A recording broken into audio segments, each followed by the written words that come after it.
Welcome back to the Dark Archives. Today we are going to be looking at a very specific type of clinical psychology. We are going to talk about the greatest anime villains that all have one thing in common.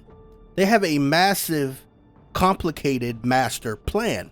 Sousuke Aizen wanted to kill the gods and take the empty throne in the sky. Mara Uchiha wanted to trap the entire world into an infinite, peaceful dream. They committed terrible, bloody crimes, but they did it for all a logical reason. But today we are opening the file of a monster who doesn't have a plan. He does not want to rule the world. He does not want to be a god. He is the strongest and most evil creature in the history of the universe. And the only reason he murders people is because he is absolutely nothing better to do. We are opening the psychological profile of the King of Curses. We are looking at the terrifying boredom of Ryomen Sukuna. To understand this nightmare, we need to drag you directly into the crime scene. Imagine you are an innocent human, right? Trapped in the Shibuya subway station. You're terrified, crying, surrounded by thousands of other people, scared just like you. Suddenly, the ground shakes violently, and a teenage boy with pink hair opens his eyes. But his eyes are not human anymore. He has deep, dark black lines drawn all across his skin. He does not scream. He does not give no epic, evil speech. He just lifts his fingers and the top of half of your best friend's heads are completely dismantled. The hot blood sprays across your face before you can even blink. He is not killing you because he has his own ways. He is killing you because he wants to know what noise you will make when you die. You are completely trapped in a dark cage with a bored predator.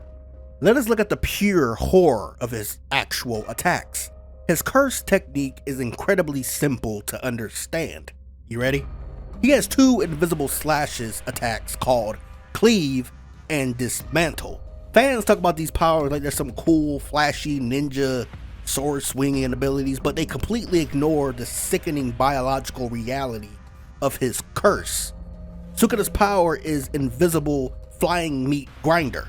When he unleashes his domain expansion, Malevolent Shrine, it is not a normal fight. This is instantly filled with millions of microscopic flying razor blades. You do not just get cut clean in half. Your skin is violently peeled off, your muscles are shredded, and your bones are turned into dust. The air gets incredibly thick with the smell of vaporized blood and hot iron. He paints the entire city block with the blended remains of thousands of people, and he does it while sitting on his throne with a sick smile on his face. We have to pause and look at the morbid meme of his entire existence. Sukuna is an ancient legendary demon who lived thousands of years ago. He is the ultimate nightmare of an entire Jujutsu world, but if you look at his daily schedule, he's basically a retired old man. He has zero political ambitions. He does not want to build dark castles. He does not want to lead a demon army. He literally just wakes up, yawns, wonder what he's going to eat for lunch that day, and if you annoy him before he eats, he will turn you into a pile of chopped liver. The most feared ancient sorcerer in history is just a grumpy guy who used to chop cheap humans as entertainment. It is hilarious, but it's also deeply, incredibly terrifying. You can easily negotiate with a villain who wants more power or more money. You can't negotiate with a man who wants to see what color your intestines are. This brings us to the deep, dark psychological profile. While this absolute boredom is incredibly dangerous to this world, because when a god gets bored, he starts playing with his food. Sukuna is completely detached from the concept of human morality. He doesn't understand love, sadness, teamwork, or pity. To him, human beings are literally just loud, annoying insects buzzing around his head.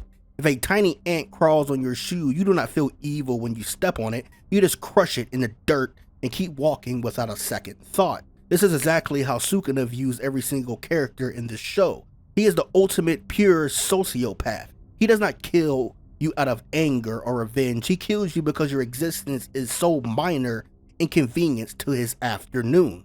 We see this sick psychological perfectly when he fights Jogo. Jogo is a volcano curse with enough power to burn an entire city to ash. But Sukuna treats him like a small child playing in a dirty sandbox. He forced Jogo to play a twisted game just to survive. He promised to work for the villains if Jogo can land one single hit on him. Sukuna is not fighting to win the war, he is fighting to cure his own internal boredom. He watches Jogo throw literally flaming meteors at him and he just laughs it off.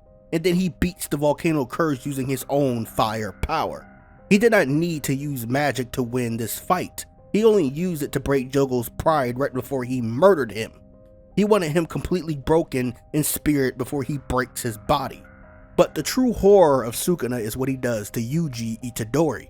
Yuji is his human vessel, the boy who swallowed the cursed rotted fingers. Most anime demons eventually become friends with their human host. Think about Naruto and the Nine-Tailed Fox. Good example. They eventually bump fists and save the world together like brothers at the end of the manga. Sukuna would rather die 1,000 times before he be friends with Yuji. Sukuna actively hates Yuji with every fiber of his being. He used his time inside Yuji's body to torture the boy from the inside out. He slaughters thousands of innocent people in Shibuya using Yuji's own hands, and then he instantly gets controls back to Yuji. He forces the boy to wake up and look at the bloody crater of dead bodies. He wanted Yuji to feel the crushing suicidal weight of the ultimate guilt. He weaponized psychological trauma just to watch a teenage boy cry. Let us close the classified file of the Dark Archives. What is the final verdict of Ryomen Sukuna? He is the most perfect villain ever created because he cannot be saved.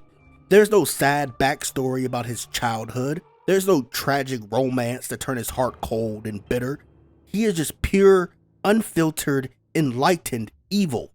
He reached the absolute peak of power, looked around, and realized there was nothing left to do. So he decided to spend eternity turning the world into his own personal slaughterhouse. The next time you see him smiling on a screen, do not cheer for him. Remember the heavy smell of the blood in the Shibuya Center. Remember, if he existed in our world, you will be just another stain of his cutting board. The truth of absolute power is completely sickening. But hey, it's a clinical profile for another video.